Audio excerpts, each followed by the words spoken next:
കേൾക്കാത്ത കഥ 2. ഈ കഥയും നിങ്ങൾ കേട്ട് കാണില്ല തീർച്ച. കാരണം ഇതൊരു കഥയേ അല്ല. ശരിക്കും ഇന്ന് നിങ്ങൾ ജീവിതത്തിൽ ആത്മവിശ്വാസത്തോടെ തല ഉയർത്തി നിൽക്കുന്നുണ്ടെങ്കിൽ അതിന്റെ ഏറ്റവും പ്രധാന കാരണം ഇത് തന്നെയായിരിക്കും. കേൾക്കാത്ത കഥ 2 ഒന്ന് കേട്ടു നോക്കൂ. അടുത്തടുത്ത തോട്ടങ്ങളിൽ വളരുന്ന 2 തെങ്ങിൻ തൈകളുടെ കഥയാകട്ടെ ഇന്ന്. രണ്ടുപേരും തന്റെ ബാല്യകാലങ്ങളിൽ അവരവരുടെ ഉടമസ്ഥൻ കൊടുക്കുന്ന പരിചരണങ്ങൾ ഏറ്റുവാങ്ങി സന്തോഷവാന്മാരായി വളരുന്നു. കുറച്ചു കഴിഞ്ഞപ്പോൾ ഒന്നാമന് തന്റെ ഉടമസ്ഥന്റെ പരിചരണം ലഭിക്കാതാവുന്നു. അവന്റെ വളർച്ച പ്രകൃതിയെ മാത്രം ആശ്രയിച്ചാകുന്നു. തന്റെ വേരുകൾ ആഴത്തിലേക്ക് ഇറക്കി പ്രകൃതി തരുന്ന വളങ്ങളും ഉപയോഗിച്ച് തന്റെ ഉടമസ്ഥന് കായ്ഫലങ്ങൾ സമയങ്ങളിൽ കൊടുക്കുന്നു. എന്നാൽ തന്റെ കൂട്ടുകാരനാകട്ടെ അവന്റെ ഉടമസ്ഥന്റെ സ്നേഹപരിചരണങ്ങൾ ഏറ്റുവാങ്ങി ധാരാളം വെള്ളവും വളവും ഒക്കെ സ്വീകരിച്ച് നല്ല ആരോഗ്യ ദൃഢഗാത്രനായി മാറുന്നു. സ്വാഭാവികമായും ഒന്നാമന് തന്റെ പരിതാപകരമായ സ്ഥിതിയിൽ ഖേദവും തന്റെ സുഹൃത്തിന്റെ അവസ്ഥയിൽ കുറച്ച് അസൂയവും ഉണ്ടാകുന്നു. അങ്ങനെയിരിക്കെ നല്ല വേനൽ കഴിഞ്ഞ നല്ലൊരു വർഷക്കാലവും ആ നാട്ടിലേക്ക് എത്തുന്നു. കാറ്റും മഴയും ശക്തമായതോടുകൂടി രണ്ടാമനെ പിടിച്ചു നിൽക്കാൻ ശക്തിയില്ലാതെ കടപുഴകി അവൻ നിലം പതിക്കുന്നു.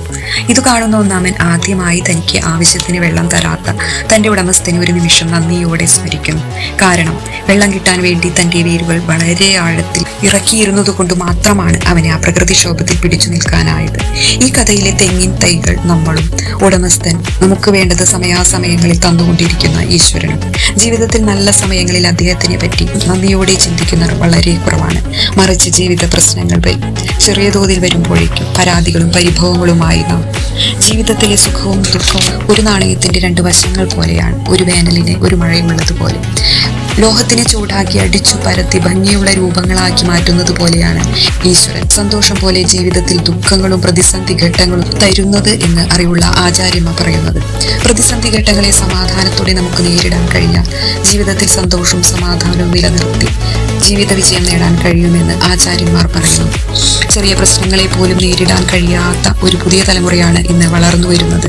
ജീവിതത്തിലെ സുഖവും ദുഃഖവും ഈശ്വരൻ തരുന്ന അനുഗ്രഹമായി കരുതാൻ അവർക്ക് കഴിഞ്ഞാൽ ജീവിതത്തിലെ പ്രതിസന്ധി ഘട്ടങ്ങളെ അവർക്ക് സമാധാനപരമായി നേരിടാൻ കഴിയുമെന്ന്, അങ്ങനെ മനസ്സിനും ശരീരത്തിനും ആരോഗ്യമുള്ള ഒരു തലമുറയെ നമുക്ക് വാർത്തെടുക്കാൻ കഴിയുമെന്നും ഞാൻ വിശ്വസിക്കുന്നു.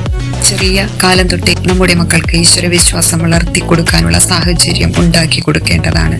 അവരുടെ പ്രതിസന്ധി ഘട്ടങ്ങളിൽ ഈശ്വരൻ അവരുടെ ഒരു കൂട്ടുകാരനായി അവരുടെ കൂടെ ഉണ്ടാകും എന്നുള്ള ഒരു വിശ്വാസം അവരിൽ വളർത്തിയെടുക്കാൻ നമുക്ക് കഴിഞ്ഞാൽ അത് വലിയൊരു വിജയമായി തീരും. ചെറുപ്പകാലങ്ങളിലുള്ള ഒരു ശീലം മറക്കുമോ മനുഷ്യരുള്ള കാലം.